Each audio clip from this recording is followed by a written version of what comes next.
Mga kapamilya, niya na ang mga detalye sa ikaduhang ratsada sa News Patrol. Patay ang usa ka tricycle driver human gidunggab kaganinang kadlawon. Si Rodrey Sala sa detalye. Ako, malaking baka!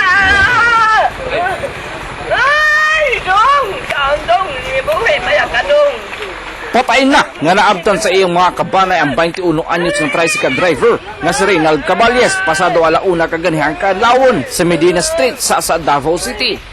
Upat ka mga sama dinunggaban sa dugan o usa sa liog ang naaguman sa biktima hinungdan sa iyang hinanaling kamatayon. Igo lang namasada sa iyang tricycle ang biktima dihang gidunggab patay kini. Nakadagan pa ang biktima pipila ka metros gikan sa iyang tricycle apan naabsan sa suspect o gidunggab kini. Puta na siya nga bata. Pag pinanggaon siya magpumangkon. Igsuom, pinanggaon gini siya bambot. Gano'n na yung nanay na gabi eh. Maura to, natulog ko. Nangay tabang. Natulog eh, maura to. Dagan. Wala may kakita. Wala, kaya na susunod mami.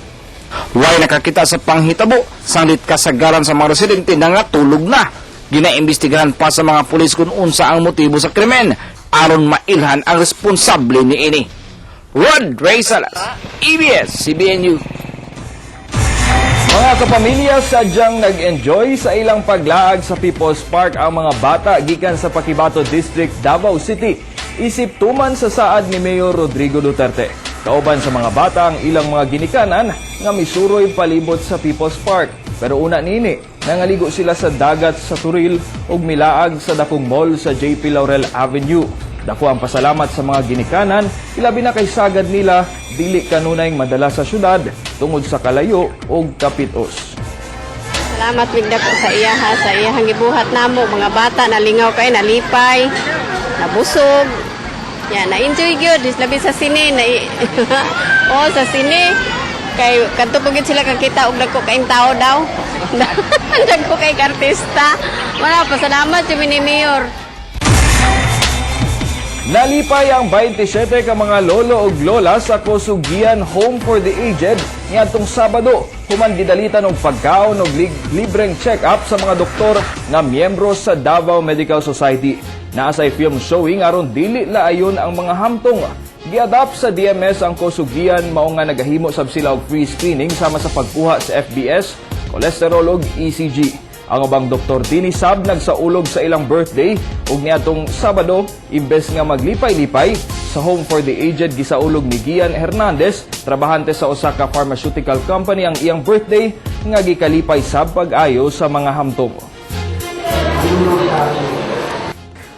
Not just feeding, pwede din kami nung fellowship, and then we play with them para nakikimingle together with the residents of Ricardo Limso Medical Center from Med Department. Mga kapamilya, lain-laing tanom nga gituoang makapaayo sa mga sakit o pangsagol sa pangluto, kana ang gibida sa Agri-Trade Fair and Horticulture Exhibit. Atong sayron sa report ni Vina Araneta. Nanganbas ng danang 61 anyos nga si Luisa sa iyang palito ng mga culinary herbs nga himo niyang ingredients para sa iyang pagluto. Busa, may bisita siya sa Agri-Trade Fair and Horticulture Exhibit sa SM Ground sa Ecolan, Davao City. Nagtanaw ko aning mga tanom diri ba kay pag abot ko na ko diha nakita na ko nga naigibutang culinary herbs. So akong gitanaw gyud kay basi dai na sa among backyard unya wala lang ko kailangan mo dai na sila. Apil sa mga mapalita ang Italian oregano nga gawas nga ginainong makapaayo sa ubo. Pwede sabihin mong pang marinade o pang sauce.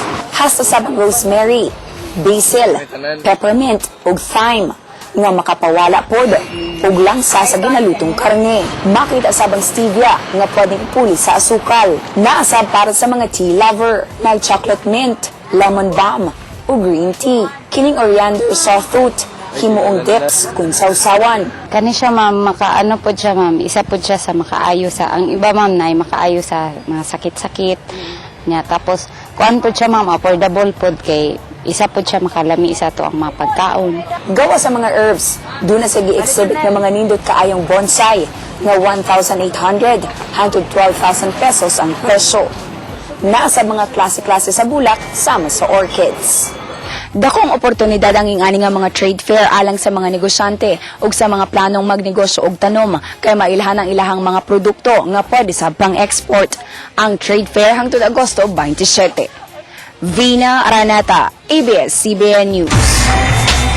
Og mao gatong mga balitang naglangkob sa News Patrol karong buntaga, mga kapamilya, daghang salamat.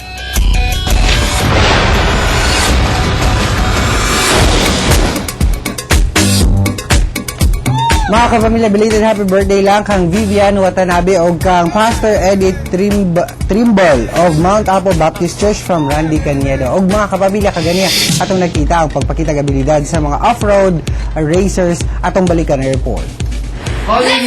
Nagpakita sa ilang kahanas ang 43 ka mga 4x4 off-road racers na nagagikan sa lain-laing lugar sa Pilipinas atol sa ika-14 nga Kadayawan Off-Road Challenge ni adtong Sabado sa Diversion Road, Barangay Maa, Davao City. Apil sa torneo ang 20 anyos nga si Jiggy Rodriguez nga mo'y pinakabata sa mga racers. Nakahiligan na ni Jiggy ang Off-Road Challenge ug kini na ikaupat nga kompetisyon nga iyang giapilan. Kulba kayo siya kay ako'y pinakauna, tas youngest pa jud ko, pressure sa akong side kay akong mga kalaban na medyo na edad na pod. Gibahin sa duha ang mas gipahabog nga mga racetracks ug mas lisod busa na sukod ang kahanas sa mga off-road driver. 4x4 extreme ang dula nato karon. So ginabuhat naman niya siya every Kadayawan. Ginadulaan niya siya sa mga it's a national race yun siya. So na mga dayo from Manila, Zamboanga, Cotabato, Cebu, ana. Ang off-road challenge kabahin sa nagsingabot nga kasaulugan sa Kadayawan sa Davao.